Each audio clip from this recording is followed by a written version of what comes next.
AC ఆధ్వర్యంలో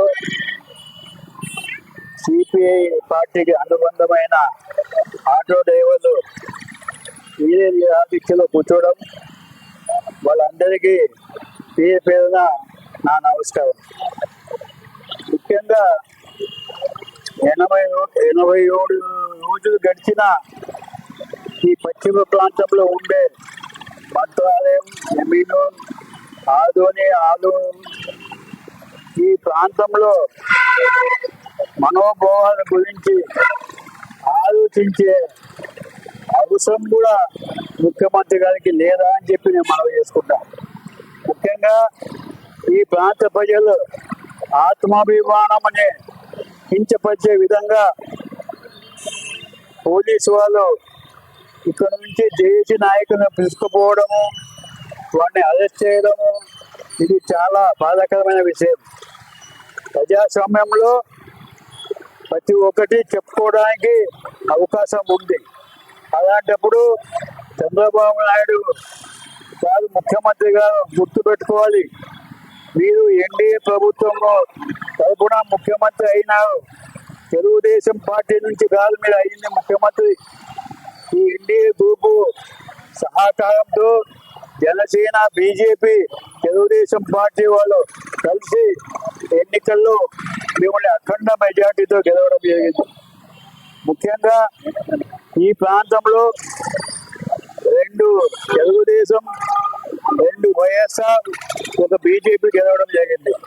మన మీటింగ్లో బీజేపీ ఎమ్మెల్యే దాన్ని కూడా పక్కలో నిలబెట్టి మీరు ఉపన్యాసం ఇచ్చేటప్పుడు కనీసం ఆయన ఎమ్మెల్యే కావచ్చు, కానీ ప్రజల చేత ఎన్నుకోబడ్డ ఎమ్మెల్యే మీరు మా ప్రజల్ని, ఆదోని ప్రజల్ని అవమానం చేసినట్లా అని చెప్పి నేను ఈ సందర్భంగా మనవి చేసుకుంటున్నా. ముఖ్యంగా మీరు తెలుగుదేశం పార్టీ వాళ్ళు గతంలో మేమున్నాము, మేము సైతం అని చెప్పి వచ్చి ప్రతి కార్యక్రమంలో పాల్గొని తర్వాత ఏమైందో ఏం లేదు, రాజకీయాలు వస్తుంటాయి పోతుంటాయి. తెలుగుదేశం పార్టీ నాయకులు గ్రహించుకోవాలి, మనము స్థానికంగా ఉండే నాయకులము. రేపొద్దున మన భవిష్యత్తు నిర్ణయించేది ఆదోని ప్రజలు. ఈ విషయాన్ని ప్రతి ఆదోని ప్రజలు గమనిస్తున్నారు మీ చేసే కార్యక్రమాల గురించి. అలాగే ఈ వైసీపీ వాళ్ళు సపోర్ట్ చేసినా అని చెప్పి మీరు రావడం లేదా, లేకపోతే వేరే ఉద్దేశం ఏమైనా ఉందా? అసలు మీకు జిల్లా ఇష్టం ఉందా లేదా? అది స్పష్టంగా మీరు చెప్పాలి. జిల్లా అధ్యక్షురాలు కూడా ఈ విషయంలో స్పష్టత మాకు ఏ విషయమో ప్రజలకు తెలపాలి. లేకుంటే ఈ 5 నియోజకవర్గాల ప్రజలు రాబోయే రోజుల్లో ప్రజలు గమనిస్తున్నారు. మీరు చేసే రాజకీయ కుతంత్ర ఇవన్నీ గమనిస్తున్నారు. మీకు ఆదోని అంటే చాలా చులకంగా అయిపోయింది. రేపు రాబోయే రోజుల్లో రేపు స్థానిక ఎన్నికలు వస్తున్నాయి, మండల ఎలక్షన్స్ వస్తున్నాయి. ప్రతి ప్రజలు కూడా గమనిస్తున్నారు. మేము చెప్పే అవసరం లేదు. ప్రజలు తప్పకుండా జిల్లా అభివృద్ధి, మన జిల్లా విషయంలో మీరు చూపించిన అభిమానం ఏదైతే ఉందో ప్రజలు గమనించి మీకు సరైన స్థలంలో బుద్ధి చెప్తారు. ముఖ్యంగా మీకు ఈ ప్రాంత అభివృద్ధి అవసరం లేదు. ఎందుకంటే అభివృద్ధి జరగాలంటే జిల్లా ప్రత్యేకంగా ఉంటేనే ఈ ప్రాంతం అభివృద్ధి జరుగుతుంది. ఇక్కడ ఉండే రాబోయే భవిష్యత్తులో పిల్లల భవిష్యత్తు కానివ్వండి, కార్మికుల భవిష్యత్తు కానివ్వండి, రైతుల భవిష్యత్తు కానివ్వండి, ప్రతి ఒక్కరి భవిష్యత్తు కూడా దీంట్లో ఈ కార్యక్రమంలో కలిసి ఉంది. అందుకే ప్రజలు 5 నియోజకవర్గాలు స్వచ్ఛందంగా బంద్ చేయడం జరిగింది. ఇది మీరు గమనిస్తున్నారో లేదు. చంద్రబాబు నాయుడు గారికి మన విజన్ గల నాయకుడు అని చెప్తారు. మళ్ళీ విజన్ గల నాయకులకు ఈ 5 నియోజకవర్గాల ప్రజల మనోభావాల గురించి అర్థం చేసుకోవాలి. అర్థం చేసుకొని మీరు కనీసము ఈ ప్రాంతంలో వచ్చినప్పుడు ఇక్కడ జరిగే కార్యక్రమాన్ని ఇక్కడ ఉండే నాయకుల్ని పిలిపించి మాట్లాడి జిల్లా ఇష్టమా లేదా, లేకపోతే దానికి కారణాలు ఏముందో ప్రజలకు మీరు చెప్పవలసిన అవసరం ఉంది. పశ్చిమ ప్రాంతం అభివృద్ధి చేస్తామంటున్నారు, ఎక్కడ ఒకటి కూడా అభివృద్ధి కార్యక్రమాలు కనపడడం లేదు. ఇక్కడ ఎల్ఎల్సి విషయం ఆలోచన చేస్తే గత 50 సంవత్సరాల నుంచి ఇక్కడ రైతాంగంకి 1,60,000 ఎకరాలు నీటి పారుదల ఉంటే కేవలం 40,000 ఎకరాలకు మాత్రమే నీళ్లు వస్తున్నాయి.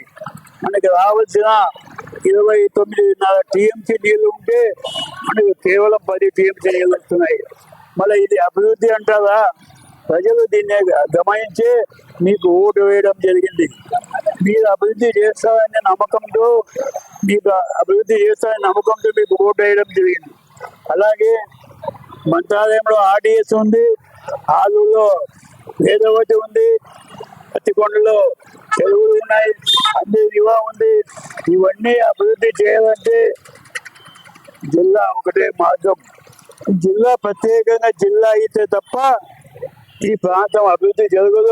అందుకే మొత్తము 5 నియోజకవర్గాల మనోభావాల కోసం 87 రోజులు మేము నిరాదీక్ష చేస్తున్నామంటే కనీసం మీరు గుర్తించకపోవడం ఇది చాలా శోచనీయమైన విషయం అని చెప్పి ఈ విషయం మరొకసారి జ్ఞాపకం చేసుకుంటున్నాం. రాబోయే రోజుల్లో ఈ అభివృద్ధి జరగాలి, మా పిల్లల భవిష్యత్తు ఉండాలి. ప్రతి ఒక్క కులం ఇక్కడ అన్ని సపోర్ట్ చేయడం జరిగింది, అన్ని సంఘాల వాళ్ళు సపోర్ట్ చేయడం జరిగింది, అన్ని యూనియన్లు సపోర్ట్ చేయడం జరిగింది, అన్ని విద్యార్థి సంఘాలు సపోర్ట్ చేయడం జరిగింది.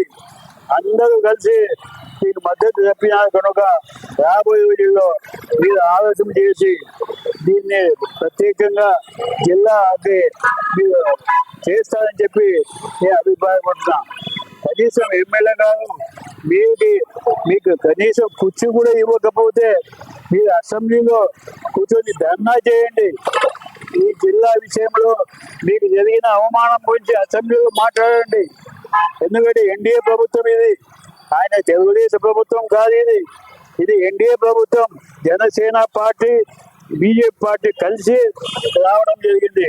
గతంలో బీజేపీ పార్టీ వద్దని చెప్పి యూటర్న్ తీసుకున్న చంద్రబాబుకి ప్రజలు ఎట్లా రకంగా బుద్ధి చెప్పారో రేపు రాబోయే రోజుల్లో మీరు ఈ జిల్లా ప్రకటించకపోతే అదే విధంగా బుద్ధి చెప్తామని చెప్పి ఈ సందర్భంగా నేను మనవి చేసుకుంటూ ఈ అవకాశం కల్పించిన జేఏసీ నాయకులకు, ప్రతి ఒక్క నాయకులకు పేరున నమస్కారం చెప్తూ చదువుకున్నా.